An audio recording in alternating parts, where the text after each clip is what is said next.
Hello everyone, welcome to our channel flow of Gyan. आगे बढ़ने से पहले लाइक और सब्सक्राइब कर दें।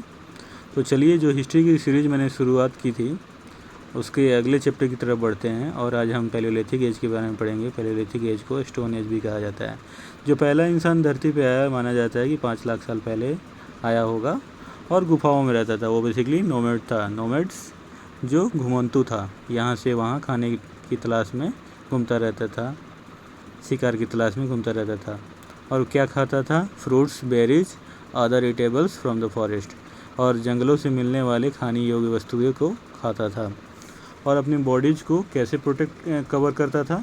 वो बार्क ऑफ द ट्रीज, पेड़ों की छालों से प्रोटेक्ट करता था। ऐसा क्यों करता था? जैसा कि हम लोग करते हैं, गर्मी के दिनों में सूती कपड़े पहनते हैं, ठंडी के दिनों में ऊनी कपड़े पहनते हैं। ऐसा क्यों करते हैं? विपरीत परिस्थितियों से बचाव करने के लिए। ठीक वैसा ही वो भी करता था। इसलिए इस काल में स्टोन का यूज हुआ है, इसलिए इस काल को बोला जाता है stone age. Stone age, division of stone age चलते हैं। तो पहला है palaeolithic old stone age, mesolithic middle stone age, neolithic new stone age, chalcolithic copper age. Palaeolithic age को 2 मिलियन साल पहले से लेकर 1200 साल पहले तक के काल को माना जाता है। पैलियोलिथिक जो है ग्रीक वर्ड पैलियो से बना है, जिसका मतलब होता है ओल्ड, और लिथिक का मतलब होता है स्टोन। ऐसे स्टोन एज बनता है। First ancestor of our today's human beings started living in Indian subcontinent till 8000 BC। पहला जो इंसान के पूर्वज थे वो माना जाता है कि इंडियन सब कॉन्टिनेंट में 8000 साल BC तक रहे होंगे। और इस समय जो यूज किए गए स्टोन टूल्स यूज किए गए, इसके आधार पर इस काल को स्टोन एज बोला जाता है। इसमें क्वार्टजाइट फ्लिंट रॉक्स का यूज किया गया है। Use to live in caves, कहाँ रहते थे? गुफाओं में रहते थे और पेड़ों की टहनियों पे, ब्रांचेज पे रहा करते थे। ऐसा क्यों रह पाते थे वो टहनियों पे? क्योंकि उनका जो ओरिजिनेशन, जिससे उत्पत्ति हुई है, एपी था, लंगूर से उत्पत्ति माना गया है। इसलिए वो पेड़ों पे चढ़ पाते थे और उस पर सो पाते थे, रह पाते थे। और वो roots, nuts, fruit, raw vegetables खाते थे। लाइफ ऑफ पैलियोलिथिक मैन में सोर्सेज के बारे में पढ़ेंगे।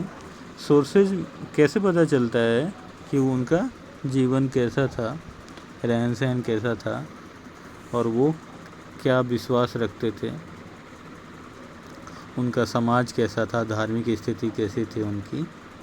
तो आर्टिफैक्ट्स से पता चलता है। स्केलेटन रिमेन्स ऑफ ह्यूमन, उस समय के कंकाल तंत्र जो मिलते हैं एनिमल्स और मानव के, अवशेष मिलते हैं।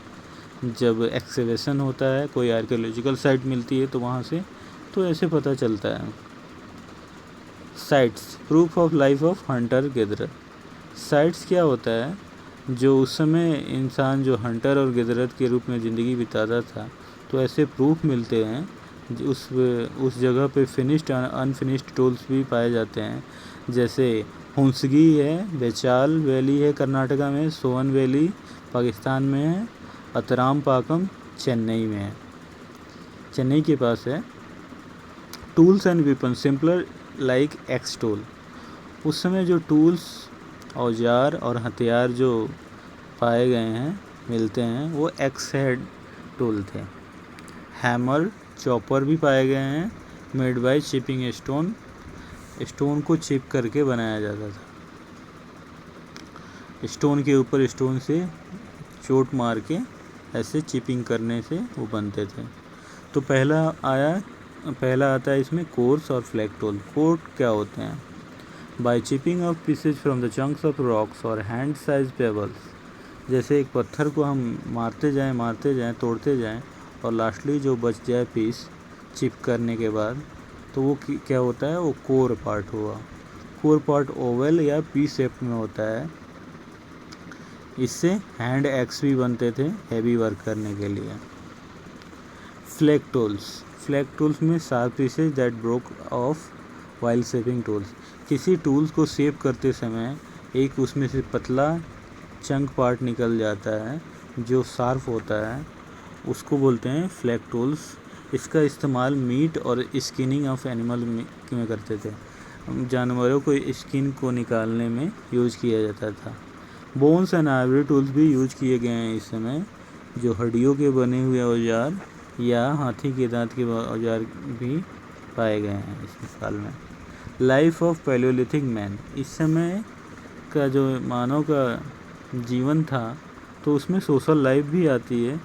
सोशल लाइफ में उनका कोई एग्रीकल्चर के बारे में कोई प्रमाण नहीं मिलता है, कोई जानवरों को पालतू बनाने का भी प्रमाण नहीं मिलता है, और मैन और वुमेन दोनों हंटिंग में इन्वॉल्व थे कम्प्लीटली। हंटिंग एंड गैदरिंग वो हमेशा साथ साथ करते थे, और जो घर में बड़ा परिवार में जो बड़ा सदस्य होता था वो या कम्युनिटी एक कॉन्सेप्ट था, जो यंग वन सारे चले जाते थे और सब बूढ़े जो बुज़ुर्ग लोग थे वो घर पे रहते थे और एक दूसरे की केयर करते थे और बच्चों की केयर करते थे। ऑनरशिप ऑफ प्रॉपर्टी, ऐसा उस समय ऑनरशिप की भावना नहीं थी कि जैसे ये मेरी संपत्ति है, ये मेरा सामान है, ये मेरी वस्तु है, ऐसा उस समय ऑनरशिप ऑफ प्रॉपर्टी की कोई सेंस डेवलप नहीं हुई थी। रिलीजियस लाइफ कहता था, कोई भी रिलीजियस बिलीफ नहीं थी। थंडर और लाइटनिंग, जब ये बादल की गर्जन और लाइट्स से होते थे तो ये माना जाता था कि ये दैविक गुस्सा है, और ये नेचर से डरते थे, नेचुरल चीज़ों से डरते थे और मैजिकल पावर में विश्वास भी रखते थे। लाइफ ऑफ पैलियोलिथिक मैन कैसा था, इसमें आर्ट और आर्किटेक्चर भी आते हैं। आर्ट और आर्किटेक्चर इनकी बहुत ब्यूटीफुल केव्स पेंटिंग मिलती है, जैसे हमारे देश में, इंडिया में या विदेशों में भी पाए गए हैं। जैसे विदेशों में अल्तामीरा स्पेन में, लेस्कॉक्स इन फ्रांस में। तो उस समय जो पेंटिंग की कला थी, केव्स पेंटिंग, जो चट्टानों के ऊपर, ऐसी भारत में भी 450 से ज़्यादा प्रिंटेड रॉक्स मिले हुए हैं, जैसे भीमबेटका मध्य प्रदेश में, जो 45 किलोमीटर भोपाल से दूर है ये साइट। कलर्स जो यूज किए गए हैं पेंटिंग्स में वो रेड, ग्रीन, वाइट और ओकर। ओकर क्या होता है, गेरुआ कलर होता है, जो बेसिकली रॉक्स और मिनरल्स को पीस के बनाया जाता था, वाटर के साथ मिक्स किया जाता था, और कुछ स्टिकी सब्सटेंस भी यूज किए जाते थे जो पेड़ों से मिलते हैं, चिपचिपे पदार्थ। और इसमें आगे चलते हैं, स्ट्रेंज बरियल्स है उस समय के लोगों का। लोग क्या करते थे, डेड बॉडी के साथ कुछ उनकी बिलोंगिंग्स को भी रख देते थे। ऐसा उनको विश्वास था कि अगले जन्म में यूज करेंगे, या मतलब अगले जन्म का भी विश्वास करते थे ये लोग। फियर ऑफ एंसेस्टर, अपने पूर्वजों से डरते थे और उनके लिए पूजा पाठ करवाते थे या उनके लिए कुछ पूजा रखते थे। डिस्कवरी ऑफ फायर, उस समय जो आग का आविष्कार का विश्वास माना जाता है, जो स्टोन्स के, कुछ हिस्टोरियन मानते हैं कि स्टोन के रगड़ने से हुआ होगा, या कुछ मानते हैं जो ये थंडरिंग और लाइटनिंग, आकाश में गर्जन और प्रकाश बनता है गर्जन के समय, तो उससे क्या हुआ, सूखे लकड़ियों पे ये पड़ा होगा या ड्राई वुड्स पे पड़ा होगा, तो ये आग ऐसे आविष्कार हुआ होगा। Invention of wheel made out of tree trunk, और कुछ पेड़ों के काटने से या पेड़ टूटने से गिरे होंगे ढलान एरिया में, तो वो लुढ़क के नीचे आएंगे, तो ऐसे पता चला होगा कि इसका यूज किया जा सकता है, और ऐसे पहिए का आविष्कार हुआ है। कुछ इसमें साइट भी हैं पैलियोलिथिक साइट, जैसे आदमगढ़, नेवासा, इनाम गांव, ललितपुर, सामनापुर, भीमबेटका, दुर्काड़ी, महादेव, पिपरिया, देवकाचर, बागोर, शिवावाल, ऐसे बहुत सारे साइट हैं। तो मैं आशा करता हूँ कि ये वीडियो आप लोगों को अच्छा लगा होगा। अच्छा लगा हो तो प्लीज़ लाइक करें, शेयर करें और सब्सक्राइब करें। धन्यवाद आप लोगों का।